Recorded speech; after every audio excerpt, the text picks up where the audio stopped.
30 నిమిషాలలో నొప్పి లేకుండా వేడికోస్ వెయిన్ చికిత్స ఆవేశ హాస్పిటల్ హైదరాబాద్. నమస్తే రమగారు. నమస్తే జయ. రమగారు, ఏదైనా చిన్న సిరీస్ స్టార్ట్ చేద్దామండి. బౌద్ధ జాతక కథలు. ఓ విదేహ రాజ్యానికి మహాజనకుడు అని ఒక రాజుగారు ఉండేవారు. ఈ విదేహకి అంటే మన సీతాదేవి తండ్రి.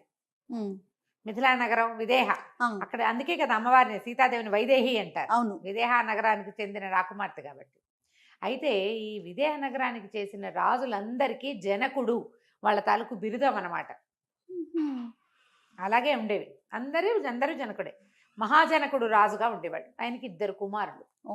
అరిష్ట జనకుడు, పోల జనకుడు. వెనకాల జనకుడు అనేది ఉంటుందా రమగారు? వాళ్ళ ఇంటి పేరులాగా అనమాట. బాగుంది. అరిష్ట జనకుడు, ప్రోల జనకుడు. అయితే ఏమైందట, ఈ మహాజనకుడు మరణానంతరము అరిష్ట జనకుడు రాజయ్యాడు. ఆయనకు పట్టప్రాణి కూడా ఉండేది. అయితే ఈ ప్రోల జనకుడు ఏంటంటే తన అన్నయ్యని దింపేసి తను గద్దెనెక్కాలని అతని కోరికగా ఉండేది. కొంతమంది స్నేహితుల్ని కూడగట్టుకుని రహస్యంగా సమాలోచనలు చేసేవాడు. ఏ సమయంలో అరిష్ట జనకుడిని దింపేద్దాము అని మాట్లాడుకుంటూ ఉండేవారు. అయితే ఆ రోజుల్లో గూఢచర్యం చాలా గట్టిగా ఉండేది. వీళ్ళకి గూఢచారులు ఉండేవాళ్ళు, వార్తలు వచ్చేవి. కానీ అరిష్ట జనకుడికి ఒక ప్రీతి తమ్ముడంటే, అండ్ అంత నమ్మకం లేదు. ఓకే, వాడేం చేయలేదు, చిన్నపిల్లాడు, ఏదో సరదా పడతాడు, వాడేం చేస్తాడు, అలా నమ్ముతాడు. చాలా మంది అన్నదమ్ములు ఇప్పుడు కూడా మనం అలాంటి వాళ్ళని చూస్తాం చేయం. అవునండి. వాళ్ళ తమ్ముడు ఆ మెతకవాడని, అమాయకుడని, వాడికి ఏం తెలియదని, చిన్నపిల్లాడని భావిస్తారు. వాడు ఏమైనా చేసినా సరే తెలియక చేశాడు అనుకుంటారు. భలే సర్దుకుంటారండి. భలే సర్దుకుంటారు. నేనే డజన్ల కొద్ది అన్నదమ్ములు చూసాను చేయాలి. ఎంత సర్దుకుంటారో ఆ తమ్ముళ్ళని. వాడు ఏం చేసినా సరే తమ్ముడిని వదిలిపెట్టరు. ఆ తమ్ముడు అంత ప్రీతిగా ఉండే అన్నయ్యని ఏదైనా చేసేస్తారు. అక్క చెల్లెల్లో ఉండదా రమగారు ఇది? అక్క చెల్లెళ్ళల్లో కూడా ఉంటుంది. చెల్లెళ్ళు సంవత్సరంన్నర చిన్న చెల్లెళ్ళని కూడా చిట్టి పిల్లలుగా ట్రీట్ చేస్తారు. చిన్న పిల్ల, దానికి ఏం తెలియదు అనుకుంటారు. ఏనర్థం గ్యాప్ ఉన్నా సరే. అవును, వీళ్ళు ఎంత పెద్ద ఎక్కడున్నా సరే ఆ పిల్ల చిన్నపిల్ల, దానికి ఏమి తెలియదు, చిన్నది అమాయకురాలు. కానీ చిన్నది అమాయకురాలు అసలు కాదు. అయినా సరే వీళ్ళు అలాగే అనుకుంటారు. 10 ఏళ్ల గ్యాప్ ఉన్న చెల్లెళ్ళతోటి పోటీ పడతారు జయ చాలా మంది. కానీ ఈ సంవత్సరం గ్యాప్ ఉన్న చెల్లెళ్ళతోటి పోటీ పడకుండా దాని చిన్నపిల్లని దాని బేబీగా చాలా ముద్దుగా చూసుకుంటారు. నేను ఆ ఎక్స్పీరియన్స్ లో ఉన్నాను. నాకు అలాంటి ఎక్స్పీరియన్స్ లేవు రమగారు. నేను మా ఇంట్లో చిన్నదాన్ని కదా, ఎంత ముద్దుగా చూసుకుంటారంటే మక్కలిద్దరు. వాళ్ళ పిల్లలు ఎలాగో నేను కూడా అలాగే ఇప్పటికీ కూడా. చిన్నది, దానికి ఏం తెలియదు, అదే వర్షంలో ఉంటారు. అదే అంటే అవి నాకు ఉంటాయి, ఆ గారాభం అనమాట. అవి నాకు కూడా ఉంటాయి. మిగిలిన వాళ్ళందరికీ లేని పెట్టుబడులు నా ఒకదానికే అంతే. సాగుబాటు, పెట్టుబడులు అన్నీ ఉంటాయి. అయితే ఈ అరిష్ట జనకుడు నమ్మేవాడు కాదు. నమ్మక జాగ్రత్త పడల. జనాలు చెప్పింది దాని మీద దృష్టి పెట్టి తమ్ముడిని అరికట్టినా, అదుపులో పెట్టినా, లేదా కొంచెం జాగ్రత్త పడినా బాగుండేది. ఆయన అరికట్టలేదు, అదుపులో పెట్టలేదు, జాగ్రత్తను పడక ఒకనాటి రాత్రి అరిష్ట జనకుడు సంహరింపబడ్డాడు. అయ్యో, ద్వంద్వ యుద్ధం లాంటిది ఏదో చేసి మోసం చేసి అన్నయ్యని సంహరించేశాడు. ప్రోల జనకుడు రాజయ్యాడు. అయితే ఈ అరిష్ట జనకుడు మరణించే నాటికి ఆయన భార్య పట్టపురాణి గర్భవతి. 7-8 నెలలు వచ్చేసినాయి ఆవిడికి. ఆవిడ ఏం చేసింది, ఎప్పుడైతే ఆయన సంహరింపబడ్డాడు అని వార్త తెలిసిన మరుక్షణం పాత బట్టలు కట్టుకుంది. వాళ్ళ పుట్టింటికి వెళ్ళటము అవి ఏమీ చేయలే. ఆవిడ పారిపోయింది అక్కడి నుంచి. పాత బట్టలు కట్టుకుని, మాసిపోయిన బట్టలు చూసుకుని కట్టుకుని, బోళ్ళంత నగ నాణ్యాలు ఒక పెద్ద వెదురు బుట్టలో 30 నింపేసి, పైన కొన్ని మాసిన బట్టలు పడేసుకుని, ఒక రహస్య ద్వారం గుండా ఆ బుట్ట నెత్తి మీద పెట్టుకుని నడిచి బయటికి వెళ్ళిపోయి, గుర్తుపట్టకుండా తన గర్భంలో ఉన్న శిశువుని రక్షించుకోవటం కోసం. ప్రోలజనకుడు ఊరంతా వెతికిచ్చాడు కానీ ఆవిడ ఎక్కడా దొరకల. పైగా ఆవిడ రహస్య ద్వారం గుండా వెళ్తుంది. స్త్రీలు వస్తే కానీ అంతఃపుర రహస్యాలు బయటపడవు. ప్రోలుడికి వివాహం కాల అప్పటికి. ఆయన భార్య ఉంటుంటే అంతఃపురంలో ఉండే రహస్య ద్వారం పెళ్ళిళ్ళలోనే తెలుసుకుంటారు. రాణులకు చెప్పబడతాయి అవి. వాళ్ళకి చేసే తొలి బోధల్లోనే ప్రాణ రక్షించుకోవడానికి ఏం చేయాలి, పారిపోవాలంటే ఏం చేయాలి అవన్నీ చూపిస్తాను. రాణి రాలా అతనికి తెలీదు. ఈవిడ రహస్య ద్వారం గుండా వెళ్ళిపోయింది బయటికి. ఈ వెళ్ళి వెళ్ళి వెళ్ళి వెళ్ళి నడుచుకుంటూ ఊరు బయటికి వెళ్ళిపోయింది. ఈవిడికి ఏదైనా ఊరు వెళ్ళిపోవాలి, ఈ ఊళ్ళో ఉంటే సేఫ్ కాదేమో అనిపించింది. ఆవిడ ఎవరో మాటలు, అంతఃపుర స్త్రీలు వాళ్ళు మాట్లాడుకుంటుండగా కాలచెంప అనే ఒక పట్టణం, ఒక గ్రామం పేరు వింది. అది ఎక్కడో, అది ఎక్కడికి వెళ్ళాలో ఎలా వెళ్ళాలో తెలియదు. కానీ ఆ గ్రామంలో ఉన్న వ్యక్తులు మంచివాళ్ళని, ఆశ్రయం దొరుకుతుందని నమ్మింది ఆవిడ. అంటే ఆ కాలచెంప గురించి వాళ్ళు చెప్పుకున్న మాటల్లో ఆవిడకి అలా అర్థమైందనమాట. మనం కూడా అలాగే కొన్ని అవునవును. ఒక ఫ్యాసినేషన్ ఏర్పడుతుంది. సరే ఏమైంది అని నడిచిపోతూ ఉంటే నడిచి వెళ్ళింది, ఒక చోట కూర్చుంది. బుట్టెక్కడ మోస్తుంది ఆవిడ, రాణిగారు, పైగా గర్భాలసత్వం, కడుపుతో ఉంది పాపం. సరే కూర్చుంటే ఒక బండి వాడు వెళ్తున్నాడు. ఓ అక్క ఎక్కడికి పోతున్నావు అని అడిగాడు. అడిగిపోతున్నా కాలచెంప వెళ్ళాలయ్యా అనగానే, నేను ఆ దారినే పోతున్నా, గంప బండి మీద పెట్టుకో, మెల్లిగా ఎక్కు, నేను దింపుతాలే, ఇంత బరువు వేసుకుని నేను నడుస్తావు, ఓపలేని దానివి అన్నాడు. వేల వేల దండాలు పెట్టుకుని ఆ బుట్ట ఎత్తుకుని తర్వాత మెల్లిగా అతను చిన్న పీట లాంటిది వేస్తే ఆ పీటకి ఎక్కి బండి మీద కూర్చు. ఆహారం లేదు, పాడు లేదు పాపం.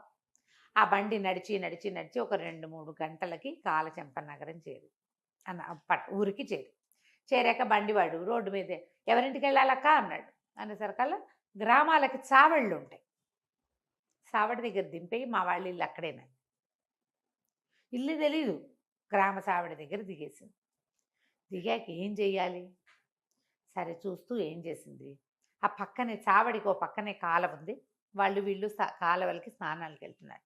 సరేలే ఎవరైనా ఆశ్రయం ఇవ్వకపోతారని ఆ బొట్టు ఏడ్చుకుంటూ పోయి ఆ చావట్లో కూర్చునేసరికల్లా ఆ దారిన ఒక బ్రాహ్మణ ఆయన తన శిష్యుల సమూహంతో నడిచేస్తున్నాడు. నడిచొస్తూ కొత్త మొహాలు కనపడితే పల్లెటూళ్ళలో ఇప్పటికీ మన ఊళ్ళలో అడుగుతారు, ఎవరింటికి అని. ఈ కడుపుతో ఉన్న ఆవిడని చూసేసరికల్లా ఆయనకి ఏమనిపించింది, మాసిన గుడ్డగట్టు ఉంది కానీ ఇప్పుడు మొహం మాపు కాదు. కనిపెట్టి శిష్యుల్ని ఆపి ఆ లోపలికి వెళ్ళాడు. సావిట్లో ఒక అడిగేసి, అమ్మ ఎవరు మీరన్నాడు. ఈవిడ బ్రాహ్మణ్ణి చూసేసరికి దండం పెట్టి, అయ్యా నేను పట్టపురాణిని, అరిష్టి జనకుడిని సంహరించారు, ఇంకో దారి లేక నేను ఇలా పారిపోయి వచ్చేసాను అనేసరికల్లా, నాకు ఆశ్రయం దొరుకుతుందా ఈ ఊళ్ళో, దానికే ఉందమ్మా, నువ్వు ఒక పని చేయి, నోరు నేడుస్తున్న కాళ్ళ మీద పడు, నేను మా ఇంటికి తీసుకెళ్ళిపోతా అని చెప్పాడు. చెప్పంగానే ఆవిడ ఏడుస్తూ వచ్చి కాళ్ళు పట్టుకుంది. జనాలంతా చూశారు, శిష్యులు పరిగెత్తుకొచ్చారు, ఆవిడ ఎవరో ఏడుస్తుంది, గురువుగారు కాళ్ళు పట్టుకుంటుందని. ఆ గురువుగారు ఆవిడ లేవదీసేసరికి వాళ్ళ శిష్యులంతా అడిగారు, ఏంటండి ఎందుకండి ఆవిడ ఏడుస్తుందంటే, ఇది నా కడగొట్టు చెల్లెలు, నేను మా ఊరు వదిలిపెట్టాక పుట్టిందిట, మా అమ్మ గడుపుతో ఉంది నేనున్నప్పుడు, నేను వచ్చేసాక పుట్టింది, పాపం భర్త ఎక్కడికో వెళ్ళిపోయాట, నన్ను వెతుక్కుంటూ ఈ ఊరు వచ్చింది, నా పేరే నన్ను అడుగుతోంది, నా దురదృష్టం నా అదృష్టమో అని, పదండ్రా ఈ బొట్టు ఎత్తుకోండి, అమ్మాయిని ఇంటికి తీసుకెళ్దామన్నాడు. బ్రాహ్మణుడి చెల్లెలు. పోనీలే, బాగుంది కదా, మంచి ఆలోచన. ఎవరో ఆశ్రయం ఇచ్చాడు కాదు చెల్లెలు, భర్త లేడు, ఆవిడ దగ్గర సువాసన చిహ్నాలు ఏం లేవు, విధవరాలని చెప్పుకునేవాళ్ళు ఊళ్ళో అంతా. ఆవిడకి పేరు లేదు, బ్రాహ్మణ ఆయన చెల్లెలు అంతే. ఆవిడ ఇక్కడికి వచ్చాక ఆయన శుభ్రంగా ఆవిడ స్నానం అది చేయించి, అమ్మ స్థిమితంగా ఉండు, ఇంతమంది శిష్యులు తింటున్నారు, నువ్వు ఒక్కదానివి బరువు కాదు, నీ బిడ్డ బరువు కాదు నాకు అంటే, ఆవిడ తన బుట్ట చక్కగా ఓ పక్కన జాగ్రత్తగా పెట్టుకుంది. వాళ్ళు ఎవ్వరూ ఆవిడ బుట్ట జోలికి రాలా. ఆ బుట్ట కిందంతా బంగారం ఉంది, వస్తువులు ఉన్నాయి కదా, ఆవిడ బ్రాహ్మడి చేతిలో పెట్టలేదు. తెలివిగలది ఆయన వద్దన్నాడు, ఆయన ఈవిడ నుంచి ఏం ఆశించలే, ఆశ్రయం ఇచ్చాడు అంతే. అక్కడి నుంచి ఆవిడ ఆ ఇంట్లో ఆ పని ఈ పని చేసేది, ఏదో సహాయం చేసేది వాళ్ళ ఇంట్లో. యువతలుండి అంటే విధవరాలు అన్ని పనులు చేయకూడదు, అలాంటివి ఏవో ఉంటాయి కదా, యజ్ఞాలు చేసే కాలం కదా. సరే కొన్నాళ్ళకి ఈవిడికి చక్కటి మగపిల్లవాడు పుట్టాడు. ఈవిడ తన మావగారి పేరైన మహాజనకుడు పేరు పెట్టుకుంది పిల్లవాడికి. మహాజనకుడు అని పిలిచేవాళ్ళు, నడిచేది. అయితే మహాజనకుడు అమిత చురుకు, చాలా జనముద్దైన పిల్లాడు. ఏదో ఆటలాడుకోవడానికి దానికి దీనికి మొదట 2-3 ఏళ్ళు ఇళ్లలో ఉంటారు, 5 ఏళ్ళు వచ్చేసరికల్లా పిల్లలు రోడ్ల మీదకి పడిపోతారు. ఒక 8-10 ఏళ్ళు వచ్చేసరికల్లా గట్టిగా ఎదిగాడు పిల్లాడు, చాలా బలమైన వాడు. ఏదైనా ఆటల్లో పాటల్లో ఎవరినైనా కొట్టేవాడు, కొట్టంగానే తగాదాకు వచ్చేవాళ్ళు. అయితే ఆ పిల్లలు ఏం చెప్పారంటే, ఆ విధవరాలు లేదు, ఆవిడ కొడుకు కొట్టాడు మమ్మల్ని అనేవారు. అలాగే చెప్పుకుంటారు కదా ఊళ్ళల్లో. ఈ విధవరాలు కొడుకు అని 5-6 సార్లు విన్నాక 9-10 ఏళ్ళు వచ్చేసరికి పిల్లాడికి ఏమనిపించింది, విధవరాలు కొడుకుని సరే, ఈ విధవకి ధవుడు ఎవరు, మా నాన్న ఎవరు అని ప్రశ్న వచ్చింది. వాడికి 11-12 సంవత్సరాలకి తల్లిని అడగగలిగాడు. తండ్రి గురించి. అడిగాడు. 12 ఏడు వచ్చేసరికి, అమ్మా నీ భర్త ఎవరు, నా తండ్రి ఎవరో చెప్పు, నువ్వు ఎక్కడి నుంచి ఈ ఊరు వచ్చావు. ఆవిడ బాగా ఆలోచించి మెల్లిగా అది కొడుకుని చెట్టు కింద కూర్చోబెట్టుకుని, నాయన నువ్వు అరిష్టి జనకుడు కుమారుడివి, నువ్వు ఆయన రాజు, నీ బాబాయ్ నీ తండ్రిని సంహరించి రాజు అయిపోయాడని చెప్పేసరికి వాడికి పిచ్చి కోపం వచ్చేసింది. నేను కదా రాజ్యం చేయాలి అక్కడ, అరిష్టి జనకుడు మరణిస్తే ఆయన కొడుకు రాజు అవుతాడు, తమ్ముడు ఇట్లా రాజు అవుతాడు, అది నాది రాజ్యం అయినా వీరభోజ్యం. ప్రోలజనకుడు అరిష్టి జనకుడిని చంపేశాడు, రాజు అయ్యాడు. ఇప్పుడు నేను ప్రోలుని చంపుతా, నేనే రాజు అవుతా కదా. అప్పుడు ఎవడు చంపితే వాడే రాజుని, ఎవడు చంపితే వాడే రాజు. అక్కడి నుంచి ఏమన్నాడమ్మా, నేను విదేహం జయించదలుచుకున్నాను, నీ దగ్గర ఏమన్నా సొమ్ము ఉందా అన్నాడు. ఆవిడ తన పాత తాటాకు బుట్ట బయటికి తీసింది, ఆ వెదురు బుట్ట. పై బట్టలు తీస్తే అడుగునంతా బంగారమే. ఆ వస్తువులన్నీ తీసుకున్నాడు అతను. బ్రాహ్మడికి వీడుకోలు చెప్పాడు. సొమ్ము చేసుకుని కొంతమంది సైనికులను ఏర్పరచుకుని నేను ప్రోలుడి మీదకి వెళ్తానన్నాడు. ముందు విదేహాన్ని గురించి అంతా తెలుసుకోవడం కోసం ఇక్కడి నుంచి ఈ ఊరు నుంచి బయలుదేరి అలా వెళ్ళాడు. వెళ్ళి విదేహ నగరానికి చేరాడు. సరిగ్గా ఆ మహాజనకుడు ఏ రోజైతే విదేహ నగరానికి చేరాడో అదే రోజున ప్రోలుడికి పెరాలసిస్ వచ్చిందట, పక్షపాతం వచ్చి పడిపోయాడు. ఆయనకి సంతానం కలగల. ఆశకి అన్నయ్య ఆస్తిని ఆక్యుపై చేశాడు, తను రాజు అవ్వాలన్న కోరికతో. వివాహాలైనా పిల్లలు లేరు.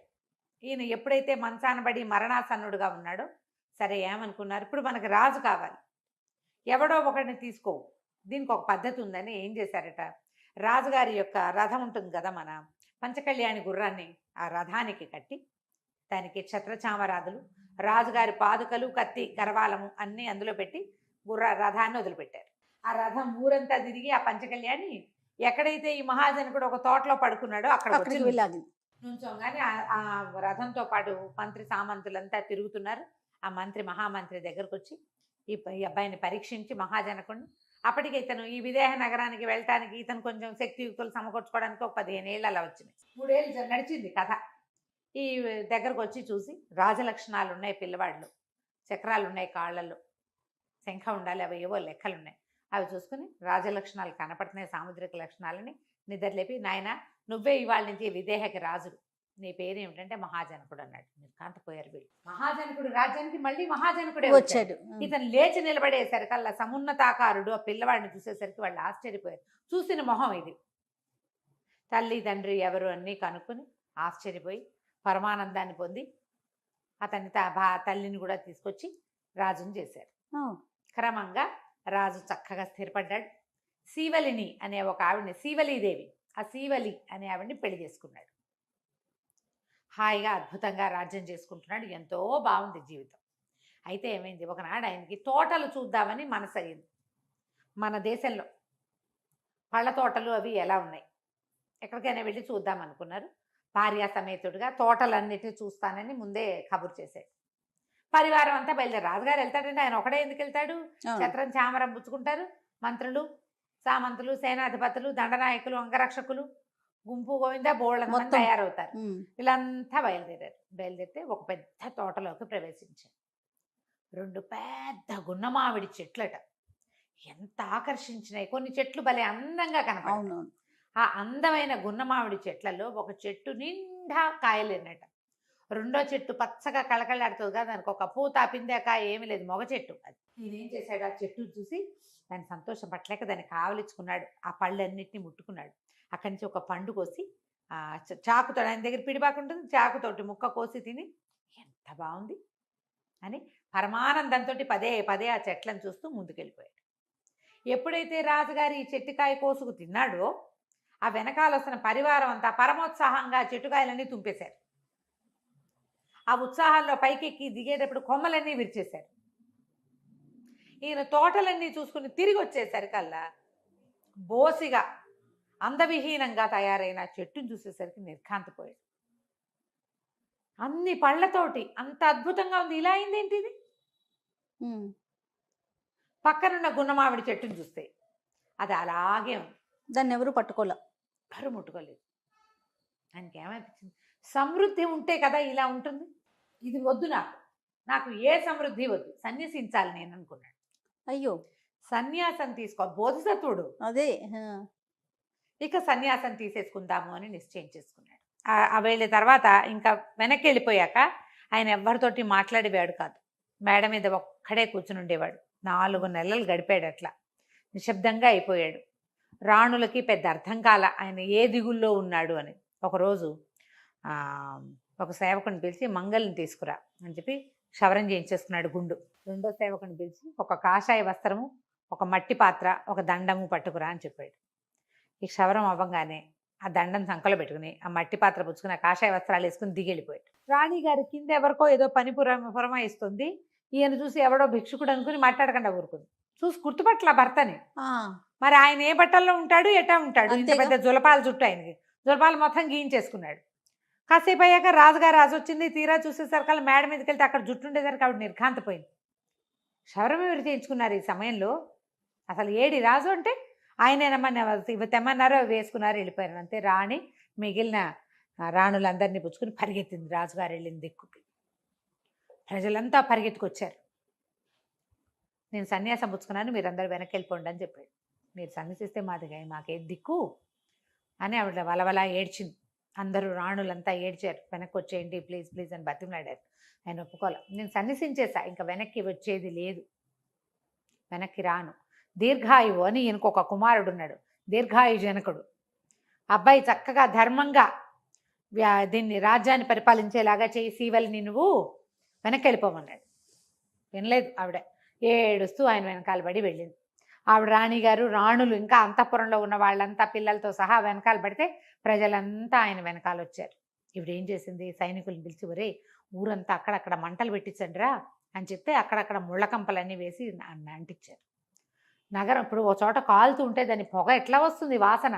అక్కడి నుంచి ప్రభువు చూసారా మీ నగరం అంతా తగలబడిపోతోంది, ఏదైనా చెయ్యండి అని కేకలు పెట్టింది. ఆయన వెనక్కి తిరిగి చూడలా. నా నగరం ఏమిటి, దాన్ని ఎప్పుడూ వదిలేశాను, నేను సన్యసించాను. ఈ నగరం నాది కాదు, ఈ ప్రజలు నా వాళ్ళు కాదు, ఈ ఆస్తి ధ్వంసమైన అది నాది కాదు, నేను అన్నింటినీ వదిలిపెట్టేశా, ఇంకా నాదేముంది. ఈవిడ ఏం చేస్తుంది ఇప్పుడు, సైనికులు ఒరే వాటన్నింటినీ చల్లబట్టండి రా అని వాళ్ళు వెనకాల పరిగెత్తింది. ఆయన వెనకాల ఎంత బతిమలాడినా సరే ఆయన వెనక్కి రావట్లేదు. ఆయన ఏం చేశాడు, వీళ్ళంతా మొత్తం నగర ద్వారాలు దాటి వచ్చేస్తున్నారు. వెనక్కి తిరిగాడు. ఈ రాజ్యం ఎవరిది అని అడిగాడు. తమదే ప్రభు అన్నారు. ఇక్కడ ప్రభు ఎవరు, తమరే అనగానే ఒక కర్ర పెట్టి, ఒక దండం పెట్టి ఒక గీత గీశాడు. ఈ గీత దాటిన వాడిని శిక్షించాలి అనగానే ప్రజలంతా ఆగిపోయారు, రాణులు ఆగిపోయారు. ప్రభు ఆజ్ఞ ఎట్లా తప్పుతారు? ఆయన బాగా 4 బార్లు నడిచి వెళ్ళిపోయాడు. ఇవిడు ఇంకా ఆగలేకపోయింది ఉద్వేగంతో భర్త కోసం. గీత దాటి పరిగెత్తింది ఆయన వెనక. ఆవిడ ఎప్పుడైతే రాణిగారు గీత దాటేసిందో మిగిలిన వాళ్ళంతా దాటేసి పరిగెత్తారు. పరుగులు పెట్టి వెనకాల పడి వెళ్ళింది. ఎంత అడిగినా సరే ఆయన ససేమిరా రానన్నాడు. ఇక మిగిలిన వాళ్ళంతా విసిగిపోయి ప్రజలు చల్లగా సర్దుకున్నారు. ప్రజలు ఆగాక రాణులు కూడా ఆగిపోయారు. ఆ సీవల్ని మాత్రం భర్తని వదలలేక ఆయన వెనకాల పడి వలవలా ఏడుస్తూ దుఃఖపడుతూ, ఒక్కదాన్నే ఒంటరిగా వెళ్ళమన్నావా నన్ను, ఒంటరిగా నా జీవితం ఎట్లా గడుస్తుంది అంటే, చెప్పాను కదా నిన్ను దీర్ఘాయువుని బాగా రాజ్యం చేసేలాగా చెప్పి ధర్మం ఉపదేశించు, పిల్లవాడు తప్పులు చేయకుండా చూసుకో, వదిలేశాను, నువ్వు వెనక్కి వెళ్ళిపోమన్నాడు. ఆయన వెళ్ళే దిక్కు మార్చుకుని ఇంకో దిక్కుకు మళ్ళాడు. అయినా సరే నేను నడుచుకుంటూ ఆయన వెనకాలే పడిపోయింది. సరే నీతో వచ్చేస్తా, పిల్లాన్ని మిగిలిన రాణులు చూసుకుంటారు, సైన్యం ఉంది, సైనికులు ఉన్నారు, మంత్రులు ఉన్నారు, సేనాధిపతులు ఉన్నారు, ప్రజలు ఉన్నారు ముందు, వాళ్ళంతా జనకరాజ్యం కావాలని కోరుకునేవాళ్ళు. పిల్లాన్ని వాళ్ళు చూసుకుంటారు, నీతో పాటు నన్ను కూడా రానివ్వు, నువ్వు ఎక్కడుంటే నేను అక్కడ ఉంటాను, నిన్ను వదిలిపెట్టలేను. కొంతమందికి అట్లా వ్యామోహం ఉంటుంది, పాపం ఉంటుంది కదా, ఉంటుంది. భర్త వ్యామోహం, భార్య వ్యామోహం అవి ఉంటాయి, వదిలిపెట్టలేదు. అన్నీ వదిలేసినా ఆ మనుషులను వదలలేని గుణం. నువ్వు సన్యాసం పుచ్చుకున్నా సరే నన్ను నీతో ఉండనివ్వవా అని వెనకాలొచ్చింది. వస్తే ఏమైంది, అక్కడ ఒక పిల్ల ఒక చేటతోటి చెరుగుతోందట. ఈయన ఆ పిల్లని చూసేసరికి ఆయనకు ఒక ఐడియా వచ్చింది. ఈ భార్యకి బుద్ధి చెప్పాలనుకున్నాడు. ఆ పిల్ల ఒక చేతికి ఒక్క గాజు వేసుకుని రెండో చేతికి 2 గాజులు ఉన్నాయి. చేట పెట్టి చెరుగుతుంటే టిక్కు టిక్కు అని ఒక గాజులు మోగుతున్నాయి. ఒక గాజు ఉంటే మోగుతుందా? మోగదు. 2 గాజులు ఉంటే మోగుతాయి కదా. అక్కడి నుంచి ఈయన అడిగాడు, ఏమమ్మా చెరుగుతున్నావు సరే, ఒక చెయ్యే మూత చేస్తుంది, రెండో చెయ్యి మూత చేయట్లేదు ఏమిటమ్మా అన్నాడు. అనేసరికల్లా ఇది ఒక్కటే ఉంది కాబట్టి మూత చేయదండి, రెండోది అనర్థం, అందుకే మూత చేస్తుంది అది అనగానే ఆయన వెనక్కి తిరిగాడు భార్యగా. చూసావా రెండోది ఉంటే ఇట్లా అవుతుంది అనర్థం. ఆ పిల్ల చూడు ఎంత సూటిగా చెప్పిందో. రెండవది అనర్థం, నేను ఒక్కడనే ఉండాలి, నిన్ను తీసుకెళ్తే అనర్థం. ఆ పిల్ల చెప్పిన నీతి నేను దాటిన వాడిని అవుతా. ఒకటి ఉంటే గుట్టుగా ఉంటుంది నోరు మూసుకుని. అంటే ఆవిడ కాసేపు ఏడిచింది, మళ్ళీ వెనకాల పడింది. ఓయ్ మళ్ళీ వెనకాల పడి వెళ్ళింది. ఆయన ఇంకా ఇంకా ముందుకు వెళ్ళాడు. ఒక కమ్మర ఆయన బాణాలు చేస్తున్నాడు. బాణం చేస్తూ ఇప్పుడు ఆ బాణాన్ని సూటిగా వచ్చింది, సన్నగా పొడుగ్గా చేస్తా, సూటిగా వచ్చింది, కళ్ళు ఒక కన్ను మూసుకుని ఇట్లా చూస్తున్నాడు. ఈయనకు తట్టింది ఇంకొక ఐడియా. మళ్ళీ అన్నాడు, అడిగాడు ఒక అమ్మరాయన, ఎందుకు నువ్వు బాణాన్ని రెండు కళ్ళతో చూడకుండా ఒకదాంతో చూస్తావంటే, అయ్యా ఒక్క కంటితో చూసిన సూటి రెండో కంటితోటి రాదండి, రెండోది ఎప్పుడు అనర్థమే. ఒక్క కంటితో చూడండి, ఇలాగా మనం సూదులకు దారం ఎక్కించాలంటే కూడా కన్ను మూసుకుంటే బాగా వెళ్తుంది. ట్రై చేయండి. అవును, రెండు కళ్ళతోటి చూడం మనం. ఒకదాంతో చూసిన చూపు సూటైన చూపు. రెండోది అనర్థం అనగానే భార్య వైపు తిరిగాడు. చూసావా, చూపే అనర్థం. రెండో వాళ్ళు ఉండకూడదు, సన్యాసానికి రెండో వాళ్ళు పనికిరారు, నువ్వు వెనక్కి వెళ్ళిపోమన్నాడు. ఆవిడ ఏడుస్తూ వెనకాల పడి పడి పడి పడి ఇంకా విసిగిపోయి కాళ్ళు చేతులు అన్నీ దెబ్బలు కొట్టుకుని దుఃఖంతో సరే సెలవా, నేను వెనక్కి వెళ్ళిపోతానని అడిగింది. ఆయనేమో పరివ్రాజకుడైపోయి వెళ్ళిపోయాడు, సన్యాసం పుచ్చుకుని వెళ్ళిపోయాడు బయటికి. ఆవిడ మెల్లిగా నడుచుకుంటూ వెనక్కి వచ్చింది. నిదానంగా నడుస్తుంటే ఆవిడకి ఒకటి ఒకటి ఒకటి భర్త చెప్పిన మాటలు తట్టడం మొదలుపెట్టినాయి. రెండోది ఎప్పుడు అనర్థమే, ఒకటే ఉండాలి. రెండో దానివల్లే చింత, రెండో దానివల్లే చీకు, రెండవది ఉంటేనే అవసరాలు ఎక్కువ. ఆలోచన బాగుంది కదా. అలాగని అందరూ సన్యాసం పుచ్చుకుంటారా? సన్యాసం పుచ్చుకున్న వాళ్ళ మనస్తత్వం వేరు, వాళ్ళు ఇలా ఆలోచిస్తారు. ఆవిడ వెనక్కి వచ్చింది. ప్రజలంతా పడిగాపులు పడుతూ కొంత సగం మంది అక్కడే నుంచునున్నారు కోట గోడల దగ్గర. పదండి ఆయన, మహారాజు మనకి ఇక్కడ లేడు, దీర్ఘాయువే మన రాజు అని చెప్పి వెళ్ళిపోయింది భవనంలోకి. పిల్లవాడిని రాజుని చేసింది కానీ ఆవిడికి అంతఃపురంలోకి అడుగు పెట్టలేదట. ఒక చిన్న పాక లాంటిది వేయించుకుని రాజభవనానికి పక్కగా ఆవిడ ఒంటరిగా ఆవిడ అక్కడ ఉండేది, పిల్లాన్ని చూసుకునేది. తర్వాత దీర్ఘాయు జనకుడు రాజయ్యాడు. అతని తర్వాత కూడా కొన్ని తరాల పాటు జనకరాజ సంతతే ఆ విదేహాన్ని పరిపాలించింది. ఈయన మాత్రం మన మహాజనకుడి స్వరూపంలో ఉన్న బోధిసత్వుడు తన అంత్యం వరకు తపస్సు చేసుకుని కలిసిపోయాడు గాల్లో. కథ కంచికి మనం ఇంటికి. అద్భుతం. నమస్తే రమగారు. నమస్తే. సుమన్ టీవీలో మీ పర్సనల్ అండ్ బిజినెస్ ప్రమోషన్స్ కోసం కింది నెంబర్కి కాంటాక్ట్ చేయండి.